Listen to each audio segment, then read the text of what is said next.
Okay, thank you all very much. We'll be underway. We had a meeting this morning with business leaders, elected officials, and labor leaders from across the state to talk about Hurricane Sandy and the aftermath and our plans and where we are, and to discuss at some length the supplemental appropriation that the state has put forward and that Congress is now considering.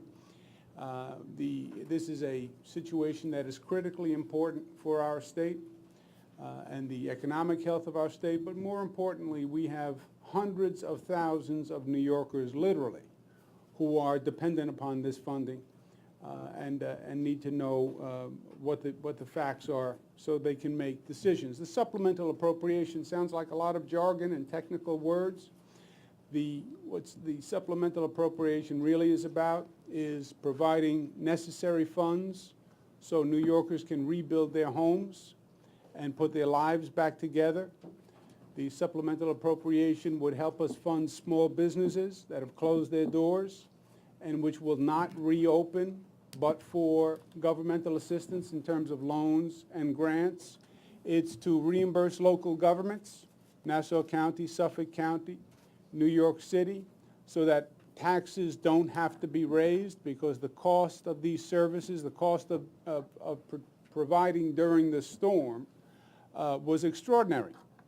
And if we don't have funds to reimburse those costs, you're going to see local governments having to raise taxes. So this is a matter that is vitally important to the state of New York.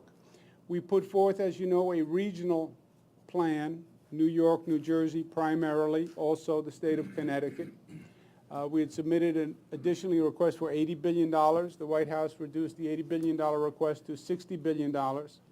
And that's what's now pending before the Senate and the House. We have reason to believe that it's going to be a challenge to get it passed, especially in the House, and we discussed that. And we discussed strategies of how a unified New York coalition, putting together all our partners all across the state from all sectors, how we could most effectively communicate to Washington how essential this package actually is. We were also joined by Mayor Landrieu from the city of New Orleans, who was talking to us about his experience and what they went through during Hurricane Katrina. The mayor was lieutenant governor of the state during that time, so he's fully familiar with that. And the mayor made one good point, which I want to share with you today, which is the Katrina episode was about New Orleans. But it was an American tragedy. It was a national tragedy. And people from all across the nation got involved to help during Hurricane Katrina, New Yorkers amongst them. And that reminded me of Hurricane Sandy and how many Americans I've seen on the streets in the affected communities, how many people I've run into who said, you know, I saw this on TV and I just got in my car and drove up because I wanted to help. People who came up from the south, people who came in from the west, who baked cookies, who brought tools. They just wanted to show up to help.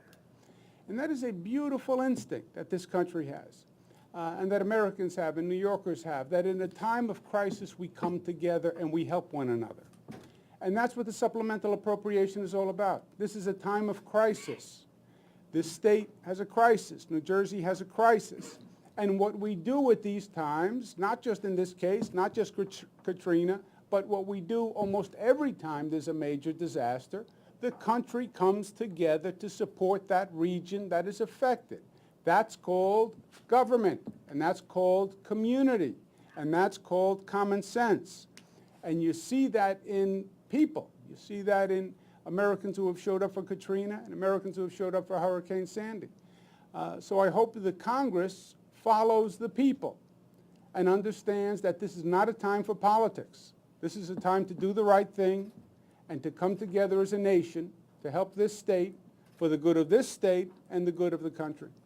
With that, let me turn it over to our senior senator, Senator Schumer. Thank you, Governor.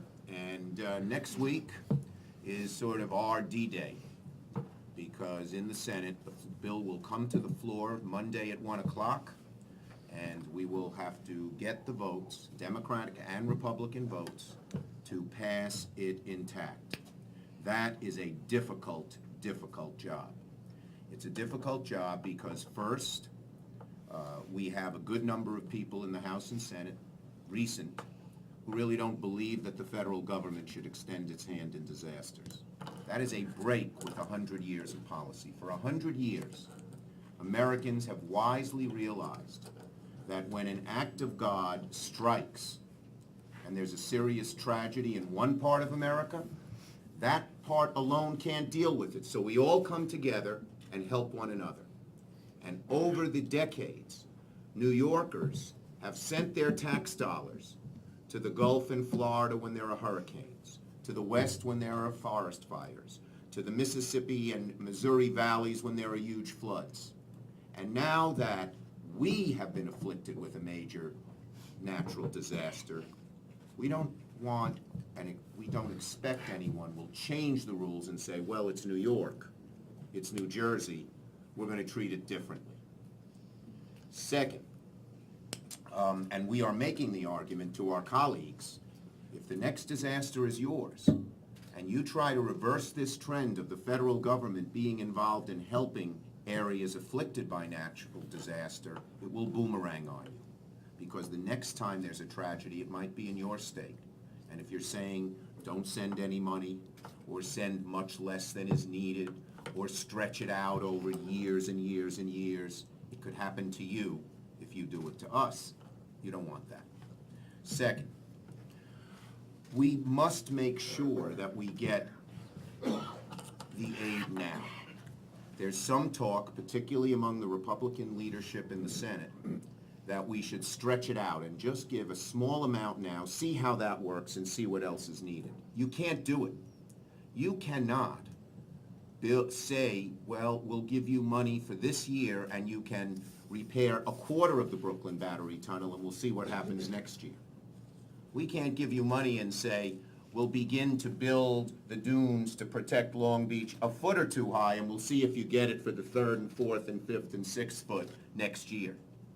And we can't tell our governors, our county executives, our mayors, go out and spend all this money and maybe you'll be reimbursed and maybe you won't. Hard enough for them. Imagine telling a homeowner, when FEMA's supposed to be there, go spend the money, spend the $60,000, $80,000 to repair your home, and maybe next year we'll have the money for you. Doesn't make sense. And so what we're asking, very frankly, is that our colleagues treat New York and New Jersey as we have treated them. This is a tough fight because it's a new Congress with, there are many newer members who don't believe that the federal government should help with disaster because we're coming at the time of the fiscal cliff when we have to find savings elsewhere and we don't want them to take it out of New York's hide, and because of the partisan acrimony that is in Washington. But in the past, when there have been disasters, we've risen above it. And so we need the help of our business and labor leaders to reach out to their colleagues and the people they know and help them help us. Treat New York no differently than we treat the rest of the country, and we will get our aid. It is a tough fight. I am hopeful my colleagues will rise to the occasion. I am hopeful that our Republican leadership will not declare a party line vote and let people vote their consciences. And if that happens, we will be able by the end of this week to say we've delivered the aid that our governors in New York and New Jersey have asked for. Thank you, Senator. We have a lot of strength in this state among our congressional delegation, among the different sectors, and we are especially effective when we are all on the same team and we're all pulling in the same direction. One of the things the meeting this morning accomplished, I think, was that we are more unified on this issue than I have ever seen the state of New York operate on a matter like this, so I'm pleased to be part of that. It's upstate, it's downstate, it's business, it's labor, it's all sectors, and it's also bipartisan. It's Democrat and Republican together. Congressman King is the senior Republican on the congressional delegation. He has been leading the charge for us not just on the House, but all across the board. He's on the Sandy task force with Congresswoman Lowy. And now I'd ask him to make remarks. Congressman King? Thank you, Governor. Let me, at the outset, thank the Governor for the tremendous leadership you've shown on this. I mean that.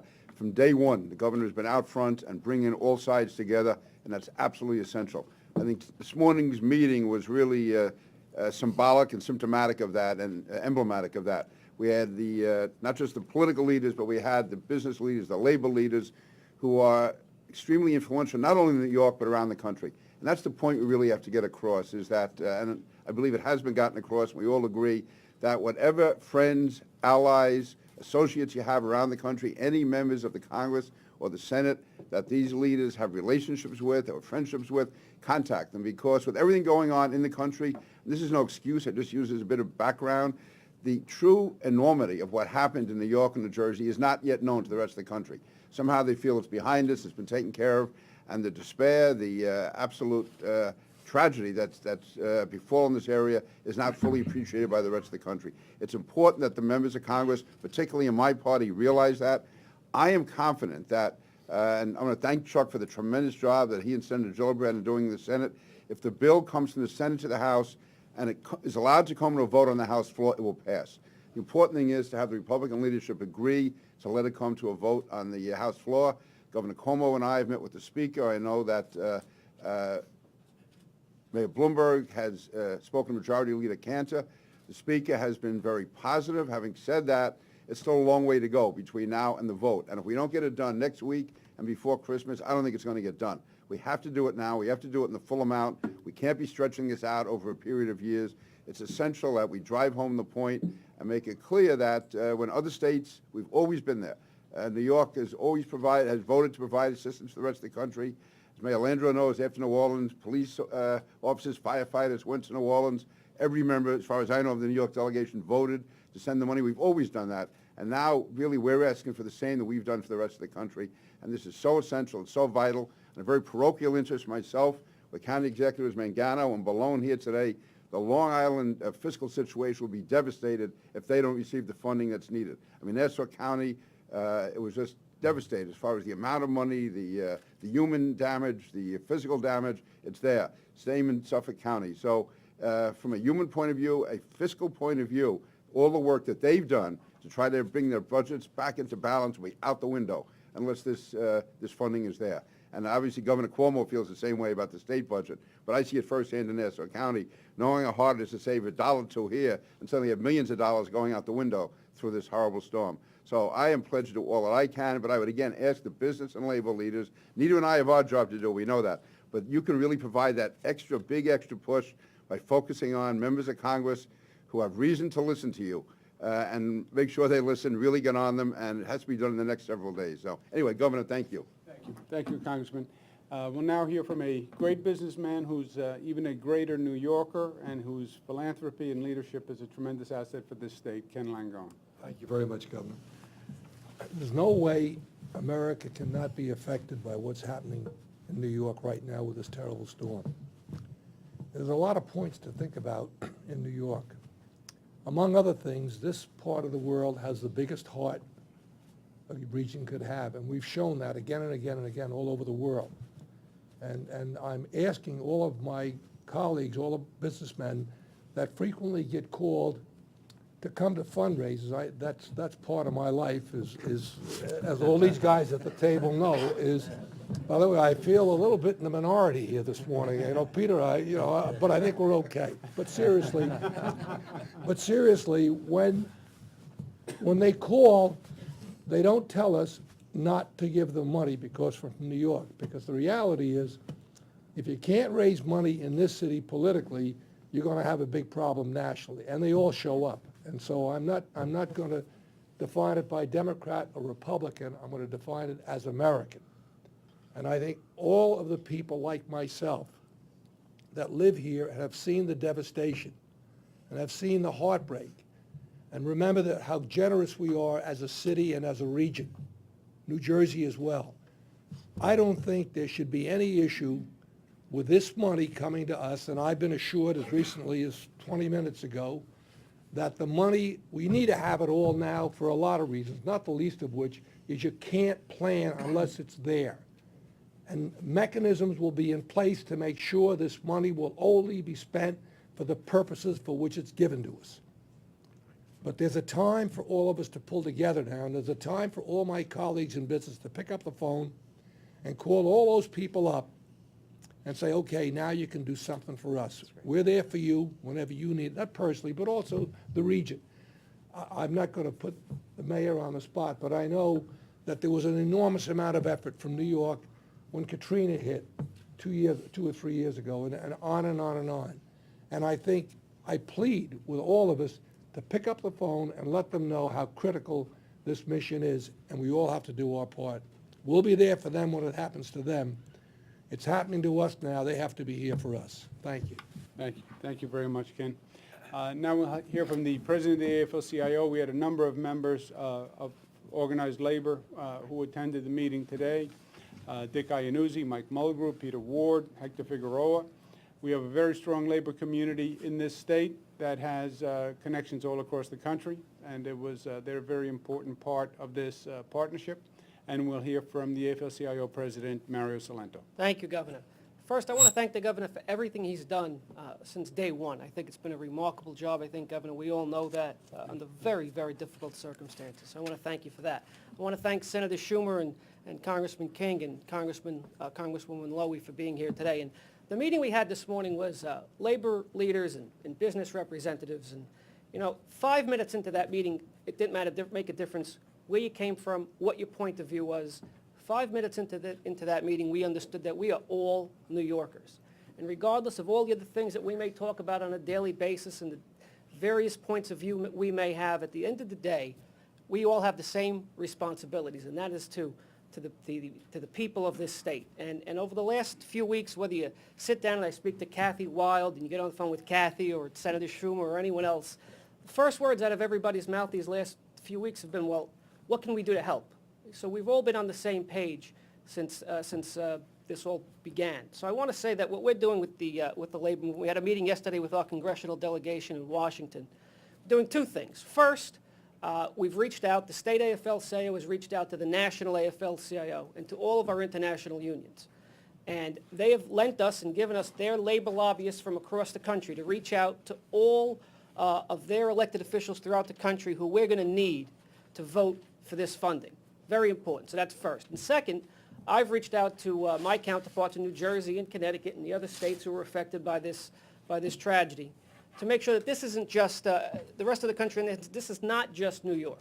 And we are working together to coordinate with those labor movements and their congressional delegations as well to let everyone know across this country that we are all in this together, and it's not just a New York issue. It's something that's affected millions of people in this whole region. And that's really the strength of the labor movement, reaching out to our members across the country. And that's what we've been doing the last few weeks. We will continue to do this until we get it done. And again, I want to thank you, and I know that this is not going to be easy, but I do know that together, when we all come together like this as New Yorkers, we will be successful. Thank you again, Governor. Thank you very much. And I want to thank once again, Mayor Bloomberg was with us, County Executive Ed Mangano from Nassau County, which proportionately probably had the most damage in the state, was Nassau County. Most people don't realize that. County Executive Stephen Ballone from Suffolk, I want to thank them very much for being here and for their help and their partnership. And I want to once again thank Mayor Landrieu for sharing his experiences. They've been very instructive to us. Any questions? Zach? Yeah. Are you guys now hearing that this may not even come to the floor? That in fact Republicans may not even bring it for a vote? No, we're saying that it is now, as just the update is, for those you've been following it, Zach, obviously every day, but we put in a request to the White House. The White House sent out a proposal to both the Senate and the House, the Congress. The Senate, we expect to move relatively quickly. That's what we heard from Senator Schumer on the update. And the House will move thereafter. And I think it's fair to characterize the situation that we think it's going to be a challenge to get it fully passed at the amount requested. And we want to make sure we're doing everything we can to inform the Congress of how important this is, and that we're doing it in the most effective way that we can, in the most unified way that we can. Let me just say, it's coming to the floor on Monday in the Senate. Monday at 1 o'clock, it'll be introduced. It'll be open for amendment. We expect there to be a lot of amendments that will cut here, limit there, stretch it out. We then hope by the end of the week there to be a vote. We need 60 votes, which means you need both Democratic and Republican votes.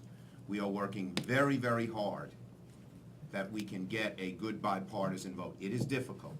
I don't want anybody to think it's easy, but given the strength of our arguments and the fact that the package that's been put together is really very strong and very documented as to where the money goes and why it's needed, I am hopeful that we can get those votes. But this is a difficult, difficult fight, even in the Senate, which will be easier than the House. Yes. Governor, what's your plan B if it doesn't come through? Plan B is go back to Plan A. There is no Plan B. These are essential funds. You know, the breakdown on the funds is about $60 billion. New York is a little bit more than 50%. So it's about $32 billion to the state of New York. $32 billion is all the money in the world to the state of New York. There is no Plan B on how to make up that amount. And there's no Plan B for the homeowners who won't have the funds to rebuild their homes, and the small businesses that won't have the funds to reopen their doors. So there is no Plan B. It's Plan A. Laura? New York already spent more on reconstruction and repair and emergency services than is in the FEMA fund that you can already spend without the extra appropriation? There's no question, Laura, that there's not enough money in the current FEMA budget to satisfy these needs. It's not even close. And yes, the way it works is the state has been spending money. New York City has been spending the money. Nassau County, Suffolk County, Westchester, and Rockland, by the way, also had representatives here today. We've been paying the cost. The federal money reimburses the cost to local governments. But how much money has the state and city already spent? And is there a chance that if this bill doesn't get passed, that there's some of those costs that won't get reimbursed? Yes, if the bill were not passed, we would be out of pocket, if you will.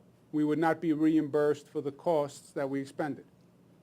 The FEMA fund, some people are saying there's enough money in FEMA, we don't have to do anything. Right now, there's $7 billion in FEMA. That's for the whole country, not just for New York. About 2.5 of that has been drawn down already to help pay for Sandy and the damage. But much more than the $7 billion has already been spent by the local governors, mayors, county executives, homeowners, and everybody else. So if we don't fill up the fund, how FEMA works is first the locality or the private business or the hospital spends the money and then they're reimbursed. So while there still is some money in the FEMA fund, even if not a nickel of new spending was done today, that fund will run dry within a month or two. Governor, I just want to put this in perspective, and I'm particularly pleased that Mayor Landrieu is there. $109 billion flew through the House and the Senate. President Bush signed it. That was to address the real serious problems you have had with Katrina. This is deemed by almost everyone with whom I've spoke more serious, more damages than Katrina. So this is not a manufactured number. In fact, it's less than Governor Christie and Governor Cuomo requested originally. So the 60.4 that's been requested is absolutely essential.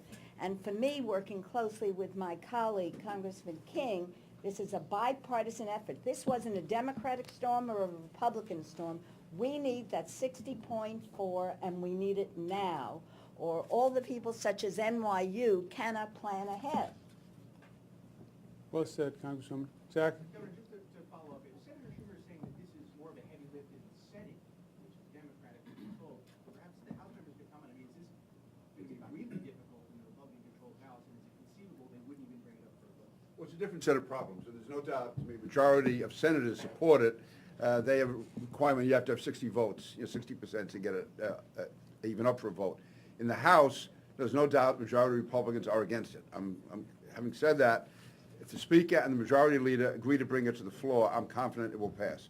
So that's really where we have to focus right now, and that's why it's so important for these business and labor leaders to talk to their contacts in the Congress to let them know how important this is to New York, that this is not just a wish list. This is really life and death, and we have to have it.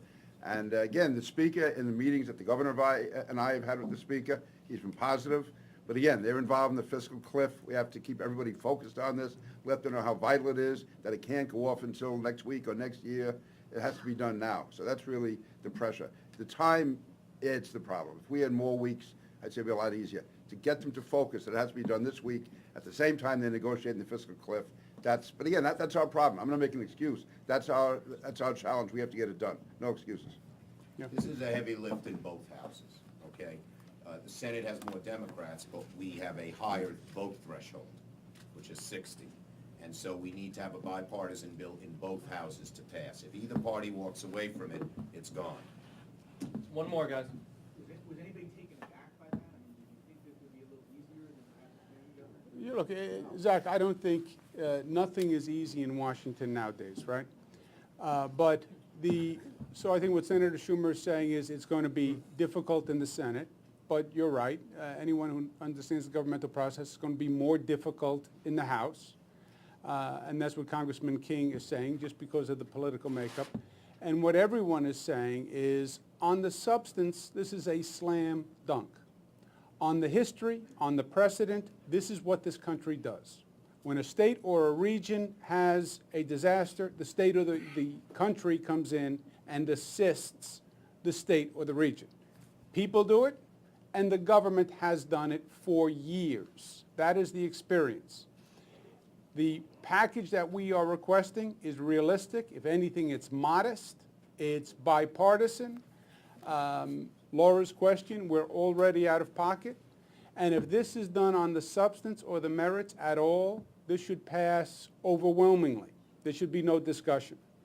And what we're saying is politics has no place in this decision. And let the government work, and let the government do what the government is supposed to do, and don't politicize people's lives around a disaster. That's the bottom line here. Thank you all very much. Thank you.